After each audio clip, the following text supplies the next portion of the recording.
இன்று பங்குனி உத்திரம். 30 தேவர்களும் முருகபெருமானை வழிபடக்கூடிய அற்புதமான நாள். உங்கள் மனதில் பிறருக்கு தீங்கு விளைவிக்காத வண்ணம் இருக்கும் எந்த ஒரு கோரிக்கையாக இருந்தாலும், நீங்கள் நினைத்த காரியம் எதுவாக இருந்தாலும் அது இந்த ஒரே நாளில் நடந்துவிட இன்றைய பதிவில் பார்க்க போகின்ற அதிசக்தி வாய்ந்த முருகபெருமானின் மந்திரத்தை பக்தியோடு ஒருமுறை கேளுங்கள். ஓம் அஸ்ய ஸ்ரீ சுப்பிரமணிய பஞ்சாட்சர மகாமந்திரஸ்ய ब्रह्मा ऋषिः गायत्री छन्दः श्री सुब्रह्मण्यो देवता। ओम श्रीं ह्रीं क्लीं इति बीजं शरवण भव इति शक्तिः। ओम ऐं ईं नं लं सौ इति कीलकं श्री सुब्रह्मण्य प्रसाद सिद्ध्यर्थे जपे विनियोगः। ओम श्रीं ह्रीं क्लीं अंगुष्ठाभ्यां नमः। ओम ऐं ईं नं लं सौ तर्जनीभ्यां नमः। शरवण भव मध्यमाभ्यां नमः। ओम श्रीं ह्रीं क्लीं अनामिकाभ्यां नमः। ऐं ईं नं लं सौ कनिष्ठिकाभ्यां नमः। शरवण भव करतलकर पृष्ठाभ्यां नमः। ओम श्रीं ह्रीं क्लीं हृदयाय नमः। ओम ऐं ईं नं लं सौ शिरसे स्वाहा। शरवण भव शिखायै वषट्। ओम श्रीं ह्रीं क्लीं कवचाय हूं। ऐं ईं नं लं सौ नेत्रत्रयाय वौषट्। शरवण भव अस्त्राय फट्।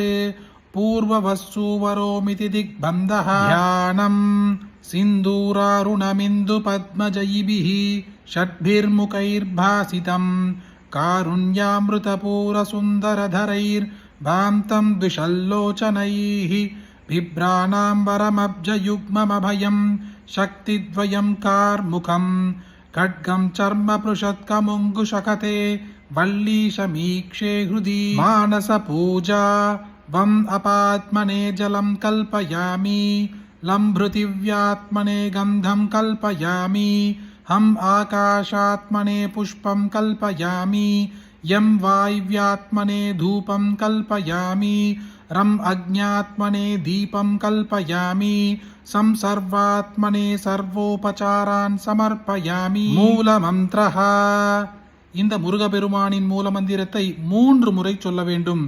ஓம் ஸ்ரீம் ஹ்ரீம் க்ளீம் ஐம் ஈம் நம் லம் சௌம் சரவண பவ.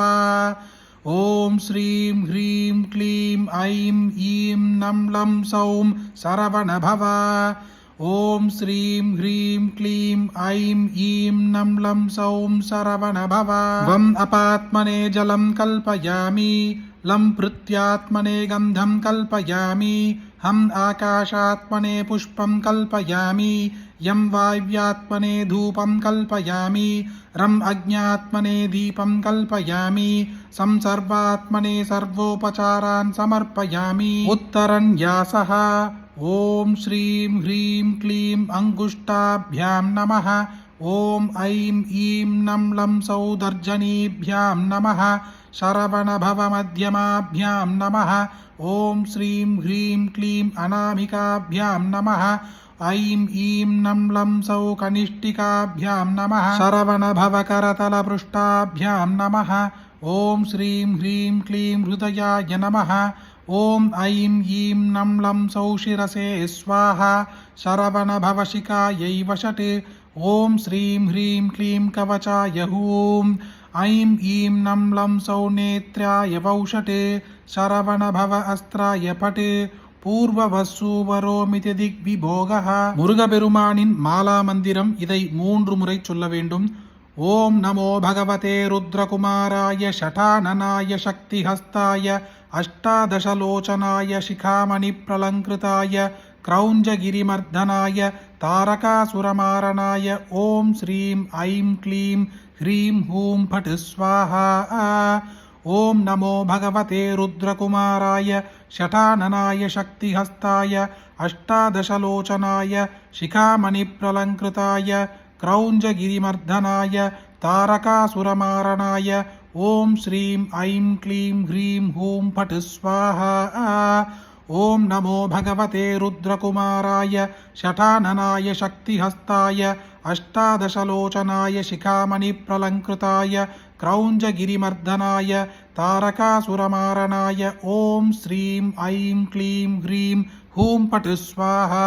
முருகபெருமானுக்காக விரதமிருந்து பூஜைகள் செய்து ஹோமங்கள் செய்தால் என்ன ஒரு பலன் கிடைக்குமோ அதற்கு சமமான பலனை தரக்கூடிய அற்புதமான மந்திரம்தான் இப்பொழுது நாம் பதிவில் பார்த்த முருகபெருமானின் மந்திரம்.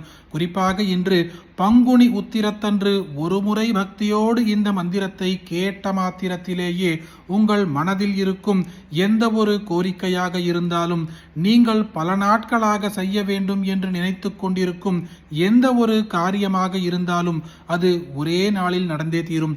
அப்படிப்பட்ட அற்புதமான இந்த பதிவை இன்று பங்குனி உத்திரத்தன்று உங்களுக்கு தெரிஞ்ச எல்லாருக்கும் கட்டாயம் பகிருங்க.